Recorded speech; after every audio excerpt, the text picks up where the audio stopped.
Yeah, Gukesh, I mean, what can you say? It was a historic result for 17-year-old. I think he's 17, yeah. Yeah, Or at least quite, I mean, very young player. he is 17. Yeah, Extremely 17. mature player for 17. I really thought that the nerves are going to get to him in the last few rounds, but he didn't show any signs of nervousness. Yeah, I mean, it's a shame, of course, that I didn't play a playoff against him. Not a shame for him, but a shame for me, because it would have been interesting, and I would have really welcomed the opportunity. If I had lost, okay, what to do? But I would have really welcomed the opportunity. But yeah, he played an excellent tournament. He won 5 games. That's a lot. I remember like years ago, I think my first candidates, 2016, in Vikensay, the tournament before that, Rustam was telling me, I was working with Rustam Kazımcanov at the time. He was telling me, okay, you win 4 games in Vikensay, and this is good practice. I don't care if you win the tournament, just win 4 games. And this is good practice because you need to win 4 games in the candidates. And so that was the threshold, 4 games. And Gukesh won 5. Mm. And 4 games was not enough for me. For actually for Ikaru, he won 5. But Did you win 4 games in yeah, Tata Steel that year? I did. I won exactly 4 games. But Okay. then I only won 2 games in the 2 games in the candidates, so it wasn't enough.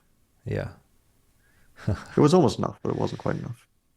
That's the one where you had to win against Kariaki in the last round, right? Yeah, yeah, With I would black. have to win. That was before the playoff system, so then I needed to win. We were tied, but I needed to win because he had the better, more wins tiebreak, Yeah, that's kind of silly. I which is mean, a funny one. you cannot use anything else but a match. Of course, playoff For is what you should be it's using. It's necessary. Yeah. yeah, but it's good that they finally implemented it because for years and years the players were asking for it, Yeah. and it's good that they finally did it. Yeah. That's the one thing that I can say is a very welcome change. That unfortunately didn't get a chance to be used this time. It would be the first time, but maybe next time. But yeah, Gukesh, he definitely deserves this victory, and um, I don't know against Ding. Yeah, that's a good question. How do you see that match playing out? I really don't know because it depends so much on Ding as well. So like normally Ding, he has a lot of things going for him in this match. I mean, he Like has what? so much more experience. Experience. That's a big one. Uh, Pressure. he, Most he likely. generally speaking, like at his top level, Ding still should be a better player than Gukesh. I mean, it's quite close, but if we consider Ding at like his best level, then he should be a stronger player than Gukesh. Yes. Not that Gukesh, I mean, he's enormously strong, but still, of course, we would consider Ding to be a favorite if he brings his best game, right? But is Ding broken? Is the question. Yeah, this is what, well, I'll play him soon. We'll see. Norway chess, 2 games against Ding. Oh yeah, that's coming Uh, up. That should be yeah, interesting. 1 month, less Yeah, than a and month. obviously that's a comment by Magnus in a recent podcast that he discussed the match, the upcoming match between Ding and Gukesh. He said that nobody actually knows where Ding lies in terms of his psychological state and chess state in general. He might be broken from the simple fact that the weight of the World Championship match might have gotten to him, even though he won that.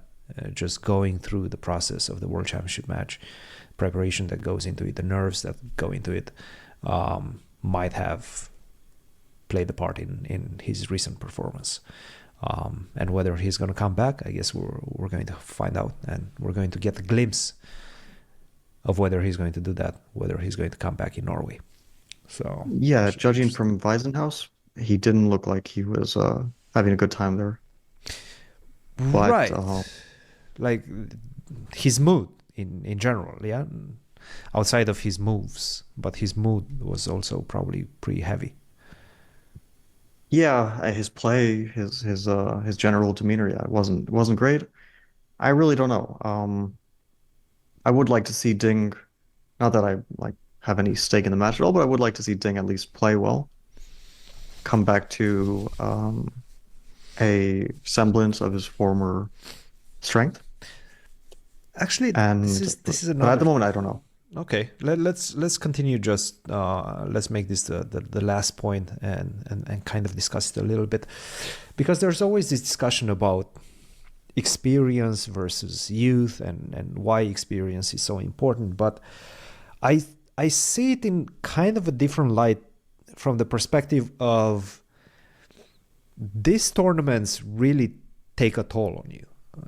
Everything in the World Championship cycle, especially the last two, the World Championship match and the candidates, they take a toll on you.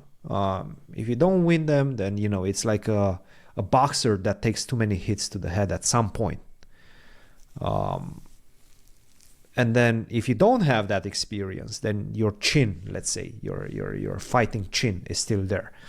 Your nerves are still there. Do you see it that way? Do you feel experience is more valuable? Which one is which in your estimation?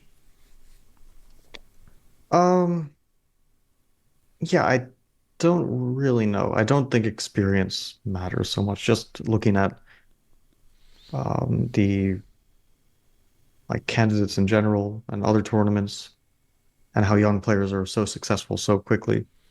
I don't know. I mean, there's advantages to experience, but it also comes with some other downside perhaps, Um, like some baggage. Some The players baggage, the have nerves. Yeah, baggage, yeah, yeah, as well, like from perhaps difficult tournaments or bad results, or like obviously Ding is carrying baggage, whatever. I mean, chess baggage, not personal stuff, but whatever happened in the last few years has lowered his level. Whether it was like difficulty with COVID stuff, yeah. travel restrictions, all that, or lack of practice, or lack of motivation, or the match being very difficult for him. He's clearly not as strong as he was 5 years ago. And you can't say that about all the players. Like Hikaru, for example, looks like he's stronger than 5 years ago, Mm-hmm, right? mm-hmm, mm-hmm. Um, but everyone is sort of individual. I don't know if experience matters, even with dealing with nerves and stuff. It's really hard to say. Yeah, everybody's But different. It seems like. yeah, I mean, Gukesh will be highly motivated, but will Ding be highly motivated is a question because he's already world champion. Does he really care so much about keeping the title as long as he can? Is that a goal for him? Um, is he tired of being kind of beaten up on in some of his recent tournaments, which happened? He lost a lot of games. He didn't do well. He was never in contention for anything in any of his tournaments. Yeah, Like Weisenhaus, he was last place. The Grenke tournament, he was like fighting for last basically the entire time. And Vikensay, it's just a bad tournament. So if he continues his level, it's like not a surprise to say he's a huge underdog. yeah, If he comes back to if he gets motivation, trains well, comes back to his normal self, then probably a bit of a favorite. But I wouldn't put money on either one. I wouldn't feel confident putting money on either one. I did tell you like a year ago, more or less exactly, that I thought Ding would be dropping out of the top 10, yep. which is a prediction which hasn't really borne out, but he hasn't played enough for it to really bear out. And he is kind of close. So I think a lot depends on Norway, like in terms of like how to judge his his demeanor, because Norway is a classical chess tournament, 10 rounds with Magnus, with me, with Ding, with Hikaru, with like the top bunch of players in the world, basically. Not with Jan, but with many, many very top Mm-hmm, players mm-hmm, mm-hmm. and Magnus. Yeah, double And round if robin. Ding does well, it feels like he's sort of back to something. Yeah. If he has another disaster, I mean, you can't have so many without getting dejected, right? Mm-hmm, mm-hmm.